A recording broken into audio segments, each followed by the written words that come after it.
Welcome to my channel set tax சேனலுக்கு உங்களை அன்புடன் வரவேற்கிறேன்.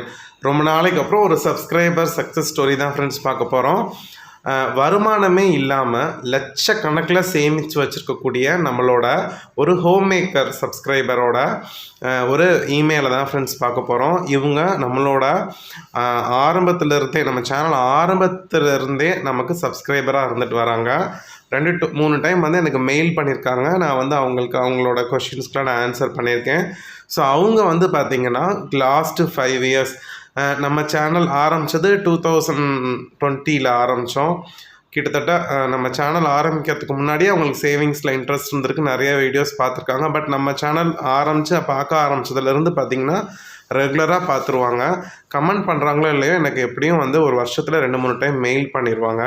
ஸோ அவங்க வந்து இந்த தடவை மெயில் பண்ணி அவங்களோட எக்ஸ்பீரியன்ஸை ஷேர் பண்ண சொல்லியிருக்காங்க. எப்படி வந்து வேலையே இல்லாமல் அவங்க வந்து வேலைக்கு போக முடியாத ஒரு சூழ்நிலை இருக்காங்க. ஸோ எந்த விதமான வருமானமும் அவங்க ஈட்டலை. ஹஸ்பண்ட் தரக்கூடிய அந்த சம்பளத்தை வச்சு அவங்க எப்படி லட்சக்கணக்கில் பணம் சேமித்து வச்சுருக்காங்க. ஸோ ஹஸ்பண்ட் தரக்கூடிய பணம் அவங்களுக்கு வேலைக்கு போகாமல் வருமானம் இல்லாமல் அவங்களுக்கு வேறு எந்த வகையில் கொடுத்த பணம் எப்படி வந்து அதை சேமிப்பாக மாற்றிருக்காங்க அப்படிங்கிறதெல்லாம் பார்க்க போகிறோம் இந்த வீடியோவில். அதில் வந்து நான் அவங்களுக்கு ஒரு டைம் எனக்கு ஒரு முக்கியமான டைமில் மெயில் அனுப்பிச்சாங்க. அதுக்கு நான் ரிப்ளை பண்ணி அதை ப்ராப்பராக அவங்க பண்ணியிருக்காங்க. அதெல்லாம் என்னங்கிறத டிஸ்கஸ் பண்ணலாம். ஃபஸ்ட்டு விஷயம் வந்து பார்த்திங்கன்னா, அவங்களோட ஹஸ்பண்ட் வந்து இவங்களுக்கு மாத செலவுக்கு 12,000 ரூபா வந்து கொடுத்துருவாங்களாம். அந்த 12,000 கொடுத்துட்டு அந்த 12,000த்துக்கு என்னென்ன செலவுகளை நீ தான் மேனேஜ் பண்ணணும் அப்படின்னு சொல்லி 12,000 ப்ளஸ் என்னென்ன செலவு அப்படிங்கிறத முன்னாடியே சொல்லிட்டாங்க. அதை ஃபுல் அண்ட் ஃபுல் இவங்க தான் பார்க்குறாங்க. அந்த செலவுகளுக்கு 12,000த்துக்குள்ளே தான் வந்து செலவு பண்ணணும் அப்படிங்கிறது அவங்க ஹஸ்பண்டோட ஆர்டர். அதை இவங்க என்ன பண்ணியிருக்கிறாங்க, 12,000 ரூபாயை வாங்கிட்டு அவங்க ஹஸ்பண்ட் என்னென்ன செலவுலாம் இவங்க பண்ண சொல்லியிருக்காங்களோ, இவங்க பொறுப்பில் கொடுத்துருக்காங்களோ அதுக்கு அழகாக 9,000 ரூபாய்க்கு ஒரு பட்ஜெட் போட்டு மிச்சம் 3,000 ரூபாயை சேமிச்சிருவாங்களாம். ஸோ அவங்க ஹஸ்பண்ட் கொடுத்த அந்த மாத செலவு தரக்கூடிய 12,000 எடுத்து அதில் 3,000 தனியாக எடுத்து வச்சுருவாங்களாம். எடுத்து வச்சுட்டு மிச்சம் இருக்கக்கூடிய 9,000க்கு என்னென்ன செலவு அப்படின்னு நீட்டாக பட்ஜெட் போட்டு அந்த 9,000க்குள்ளே தான் இப்போ வரைக்கும் ரன் பண்ணிட்டு வராங்களாம். ஸோ இது ஃபஸ்ட்டு விஷயம். அப்போ இவங்களுக்கு அந்த பட்ஜெட் அமௌண்ட்லேருந்து ஒரு 3,000 ரூபா வந்து மாதம் எடுத்து வச்சுருவாங்க போல். இது அப்படியே வந்து என்ன பண்ணுவாங்களாம், ஒரு தனியாக ஒரு பர்ஸில் சேமிச்சுட்டே வந்திருக்காங்க. வீட்லேயே அவங்க பீரோவில் தனியாக ஒரு பர்ஸில் இந்த 3,000 ரூபா எடுத்து வச்சு இதை தொடவே மாட்டாங்களாம். இவங்க பேங்க்லேயும் இந்த அமௌண்ட்டை போடலையாம். வீட்டில் தான் வந்து அவங்களோட பீரோவில் சேஃபில் ஒரு பெரிய பர்ஸில் சேமிச்சுட்டு வராங்க. இது ஃபஸ்ட்டு விஷயம். இந்த 9,000 அப்படிங்கிறது எந்த மாதத்துக்குமே மாறாதான். இந்த 3,000 ரூபா எடுத்து வைக்கிறாங்களே, ஏதாவது ரொம்ப அவசர செலவு இந்த லாஸ்ட் 5 இயர்ஸில் வந்து பார்த்திங்கன்னா ஒரு 2-3 டைம் வந்திருக்கு. அதுக்கு எடுத்து செலவு பண்ணிவிட்டு அந்த எவ்வளோ காசு எடுத்தாங்களோ அதை அடுத்த மாதம் அந்த பேக்கில் வச்சுருவாங்களாம். இது வந்து நம்ம வீடியோஸை பார்த்து நான் கற்றுக்கிட்டேன் அப்படின்னு சொன்னாங்க. செட் டாக்ஸ் சேனலில் நீங்கள் நிறைய டைம் இந்த விஷயத்த சொல்லியிருக்கீங்க. இதை வந்து ப்ராப்பராக பண்ணிட்டு வராங்க. இது அவங்க செய்யக்கூடிய ஃபஸ்ட்டு சேவிங்ஸ். 2வது விஷயம் வந்து பார்த்திங்கன்னா, அவங்க ஹஸ்பண்ட் இந்த மாதம் 12,000 ரூபா தராங்கல்ல, அப்போ வந்து அவங்க ஹஸ்பண்ட் கிட்ட என்னால் இப்போ வேலைக்கு போக முடியாத சூழ்நிலை அவங்களுக்கு தெரியும், ஹஸ்பண்டுக்கு தெரியும் இவங்க ஏன் வேலைக்கு போகல, சில பர்சனல் ரீசனால். பட் என்னுடைய செலவுக்கு நீங்கள் எனக்கு ஒரு 1,000 ரூபா பாக்கெட் மணியாக மாதம் கொடுத்துருங்க அப்படின்னு சொல்லி டிமாண்ட் பண்ணி அதை வாங்கி வச்சுப்பாங்களாம். அவங்க ஹஸ்பண்டும் கொடுத்துருவார். ஏன்னா ஃபுல் அண்ட் ஃபுல் ஃபேமிலி இவங்க பார்க்குறாங்க. சில பர்சனல் ரீசனால் தான் அவங்க வேலைக்கு போக முடியல, படிச்சிருக்காங்க. அதனால் அவங்க ஹஸ்பண்ட் வந்து ரொம்ப சந்தோஷமாக அந்த 1,000 ரூபா பாக்கெட் மணி கொடுத்துருவாங்களாம். ஒவ்வொரு மாதமும் இது உங்கள் செலவுக்கு வச்சுக்கணும்.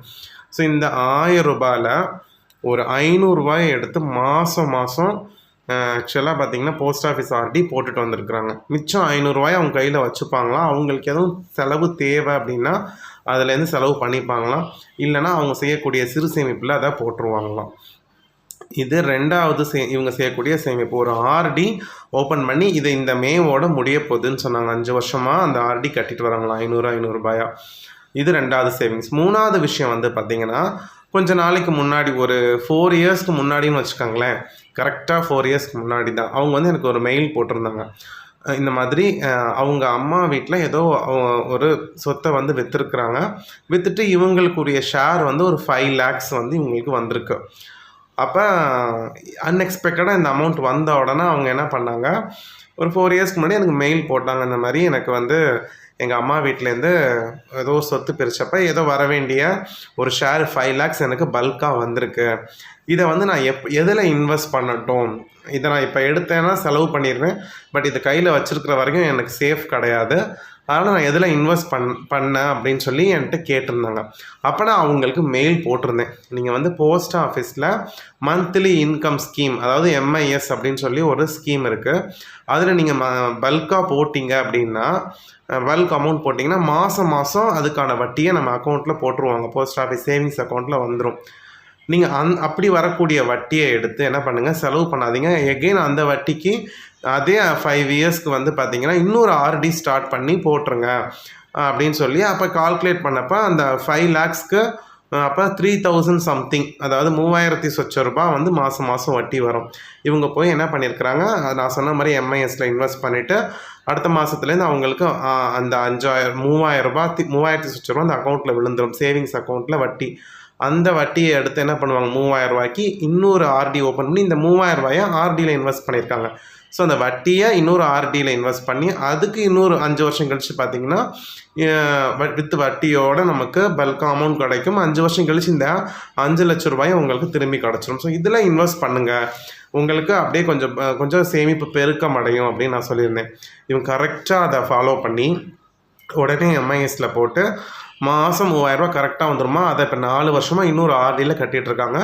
இன்னொரு 1 இயரில் வந்து அந்த ஸ்கீம் முடிஞ்சிடும். ஸோ அவங்களுக்கு பார்த்திங்கன்னா அந்த 5 லட்ச ரூபாயும் திரும்பி கிடச்சிரும். அந்த வட்டியை எடுத்து RD போட்டிருக்காங்க பார்த்திங்களா, அதுவும் அந்த வட்டி ப்ளஸ் அதோட RDயோட வட்டியும் சேர்த்து ஒரு பல்க் அமௌண்ட் அவங்களுக்கு நல்ல ரிட்டர்ன்ஸ் வந்து கிடைக்கும் அப்படின்னு சொன்னாங்க. இவங்க செய்யக்கூடிய 2வது சேமிப்பு பாருங்கள். இந்த மாதிரி நமக்கு ஒரு அன்எக்ஸ்பெக்டட் ஒரு பல்க் அமௌண்ட் வரும் பொழுது இந்த மாதிரி தான் வந்து நீங்கள் சிஸ்டமேட்டிக்காக ஒரு பிளான் பண்ணிக்கணும். நீங்கள் அந்த பணத்தை கையில் வச்சுருந்தீங்கன்னா அது வாங்கி போடுவோமா, இது வாங்கி போடுவோமா, அதை செஞ்சுருவோமா, இதை செஞ்சுருவோமா அப்படின்னு சொல்லி அவங்களுக்கு வந்து ஒரு குழப்பம் அடைஞ்சு நம்ம அந்த பணத்தை என்ன செஞ்சுருவோம், ஏதாவது செலவு பண்ணிடுவோம். அவங்க வந்து பார்த்திங்கன்னா நான் கோல்டு இல்லைன்னா MIS சொன்னேன். அவங்க கோல்டை விட எனக்கு இது ஓகேவா தோணுது அப்படின்னு அவங்களே சொன்னாங்க. கோல்டு வாங்கி இப்போதைக்கு வேணாம், எனக்கு கோல்டில் வந்து விருப்பம் இல்லை, எனக்கு வந்து நான் நீங்கள் சொன்ன அந்த 2 ஆப்ஷனில் MIS ப்ளஸ் இந்த RDயை நான் எடுத்துக்கிறேன் அப்படின்னு சொன்னதுனால இவங்க அதில் இன்வெஸ்ட் பண்ணியிருக்கேன். இந்த மாதிரி நெக்ஸ்ட் இயர் அது முடிய போகுதுங்கிறதையும் சொன்னாங்க. இதுங்க செஞ்சுருக்கக்கூடிய 3வது சேவிங்ஸ். 4வது விஷயம் வந்து பார்த்திங்கன்னா, இவங்க வந்து அவங்க பேரண்ட்ஸ் கிட்டேருந்தோ அவங்க இன்லாஸ் கிட்டேருந்தோ அவங்க ஹஸ்பண்ட் கிட்டேருந்தோ ஒரு விசேஷ நாட்களில் அவங்களுக்கு கிடைக்கக்கூடிய அந்த gift மணி, அந்த மணியை என்ன செஞ்சுருவாங்களாம், அப்படியே சேமிச்சிருவாங்களாம். இதுவும் நம்ம நிறைய டைம் நம்ம சேவிங்ஸ் டிப்பில் சொல்லியிருக்கோம். பெரியவங்க ப்ளஸ் பண்ணி தரக்கூடிய இந்த விசேஷ நாட்களில், பர்த்டேக்கு, ஃபெஸ்டிவல் சீசனில், நியூ இயருக்கு, இந்த மாதிரி விஷயங்கள், கல்யாண நாள் அன்னைக்கெலாம் நமக்கு ப்ளஸ் பண்ணி பெரியவங்க அம்மா வீட்டில் மாமியார் வீட்டில் கொடுக்கக்கூடிய அந்த அமௌண்ட்டை அப்படியே எடுத்து தனியாக சேர்த்துருவாங்களாம். அதே மாதிரி ட்ரெஸ்ஸும் ரொம்ப வாங்க மாட்டாங்களா. ஏன்னா எனக்கு கல்யாணத்துக்கு சீர் வச்சது இந்த மாதிரி நிறையா வச்ச ட்ரெஸ்ஸஸே இருக்குது, அதனால் நான் சாரீ வந்து ரெகுலராக எடுக்க மாட்டேன், ட்ரெஸ்ஸில் காசு போட மாட்டேன். அப்போ ட்ரெஸ்ஸு வாங்குறதுக்கு அவங்க ஹஸ்பண்ட் விசேஷத்துக்கு காசு கொடுத்தாங்கன்னா அதையுமே சேமிச்சிருவாங்களாம். இல்லை எடுக்க வேண்டிய சூழ்நிலை அப்படின்னா இப்போ 1000 ரூபா கொடுத்தாங்கன்னா 800 ரூபாய்க்கு எடுத்துகிட்டு ஒரு 200 ரூபாயை சேமிச்சிருவாங்களாம். ஏதாவது ஒரு அமௌண்ட்டை சேமிச்சிருவாங்களாம். இந்த 4வது இவங்க செய்யக்கூடிய சேமிப்பையும் 5வது ஒரு சேமிப்பு சொல்லியிருக்கேன். அந்த 2ஐயும் வந்து பார்த்திங்கன்னா இது தனியாக ஒரு பாக்ஸில், ஒரு பெரிய பாக்ஸில் சேமிச்சுட்டு வருவாங்களாம். அந்த 5வது டிப்பு என்னங்கிறத பார்ப்போம். அதையும் பார்த்துட்டு அந்த 4வது டிப் மூலமாக சேர்த்தது, 5வது டிப் மூலமாக சேர்த்தது அவங்க என்ன பண்ணியிருக்கிறாங்க அப்படிங்கிறதையும் நான் உங்களுக்கு சொல்கிறேன். இது 4வது டிப்பு. 5வது டிப் வந்து வேறு ஒன்றும் இல்லை, நிறைய சிறு சேமிப்பு பண்ணுவாங்களாம். எல்லா சிறு சேமிப்பும் அந்த ஒரே பாக்ஸில் தான் பண்ணுவாங்களாம். இப்போ 4வது டிப்பில் சொல்லக்கூடிய அந்த அமௌண்ட்டையும் அந்த பாக்ஸில் தான் போடுவாங்களாம். அது இல்லாமல் சிறு சேமிப்பு என்னென்ன மாதிரி சிறு சேமிப்பு செய்வாங்கன்னா, நம்ம சொன்ன மாதிரி காயின் சேவிங்ஸு, என்னென்னலாம் சில்லறை காசுகள் வருதோ அது எல்லாத்தையும் எடுத்து அந்த மாதமே நோட்டாக மாற்றி அந்த உண்டியலில் போட்டுருவாங்களாம். அதுக்கப்புறம் பட்ஜெட் இப்போ 9000 எடுக்கிறாங்க இல்லையா, அந்த 9000க்கு பட்ஜெட் போட்டு ரன் பண்ணுறாங்கல்ல, அதில் ஏதாவது காசு மிச்சமானாலும் அதையும் இந்த உண்டியலில் போட்டுருவோம், இந்த பாக்ஸில் போட்டுருவாங்களாம். அதுக்கப்புறம் மணி சேவிங்ஸ் சேலஞ்ச் நம்ம சேனலில் பார்த்து ஒவ்வொரு செலவு செய்யும் பொழுதும் ஒரு சிறு தொகையை சேர்க்குறேன் அப்படின்னு நான் சொன்னேன் இல்லையா, அதே மாதிரி மணி சேவிங்ஸ் சேலஞ்ச் என்ன செஞ்சுருக்குறாங்க, இவங்களும் செஞ்சு அந்த அமௌண்ட்டையும் அந்த பாக்ஸில் போட்டுருவாங்களாம். அது இல்லாமல் இந்த ஃபஸ்ட்டு டிப்பில் செகண்ட் டிப்பில் சொல்லியிருந்தேன் இல்லையா, அவங்க ஹஸ்பண்ட் பேக்கெட் மணியாக ஒரு 500 கொடுப்பாங்க. இல்லை 500 ஆடி போட்டுட்டு மிச்சம் 500 எதுவும் செலவு இருந்தால் செலவு பண்ணுவாங்களாம். அப்படி இல்லை, அதில் கொஞ்சம் மிச்சம் அமௌண்ட் இருக்குல்ல, அந்த 500 அப்படியே இருக்குனாலுமே இந்த பெரிய டப்பாவில் போட்டு வச்சுருவாங்களாம். அப்போ 4வது 5வது சேமிப்பு டிப்பு அவங்க பண்ண சேமிப்பு ஒரே பாக்ஸில் என்ன செஞ்சுருக்குறாங்க, போட்டு சேமிச்சுட்டே வந்திருக்குறாங்க. இப்போ அந்த பாக்ஸில் ஒரு நல்ல ஒரு பல்க் அமௌண்ட்டு வந்துடுச்சான். ஒரு 3 இயர்ஸ்க்கு அப்புறம் நல்ல ஒரு பல்க் அமௌண்ட் வந்த உடனே என்ன பண்ணியிருக்கிறாங்க, அது அவ்வளோ எண்ணி பார்த்துருக்காங்க. எண்ணி பார்த்ததில் ஒரு 3 வருஷத்தில் கிட்டத்தட்ட ஒரு எவ்வளோ சொல்கிறது, ஒரு 30,000 சம்திங் ஏதோ வந்துச்சான்.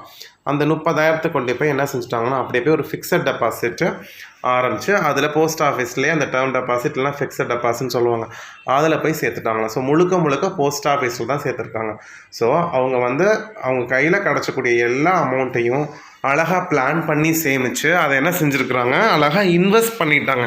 அதுதான் நம்ம கற்றுக்க வேண்டிய விஷயம். ஸோ இந்த வீடியோ உங்களுக்கு பிரயோஜனமாக இருந்திருக்கும் நம்புகிறேன் ஹவுஸ் ஒய்ஃபுக்கு. ஸோ நீங்கள் உங்கள் வருமானத்துக்கு தகுந்த மாதிரி நீங்கள் அழகாக பிளான் பண்ணிக்கோங்க. ஸோ இந்த வீடியோவை பற்றின கமெண்ட்டை மறக்காமல் கமெண்ட் பாக்ஸில் சொல்லுங்கள். இந்த வீடியோ உங்களுக்கு பிடிச்சிருந்துச்சுன்னா உங்கள் ஃப்ரெண்ட்ஸுக்கு எல்லாருக்கும் இந்த வீடியோவை ஷேர் பண்ணுங்கள் ஃப்ரெண்ட்ஸ். அடுத்த வீடியோவில் உங்கள் எல்லாரையும் பார்க்குறேன். Bye friends.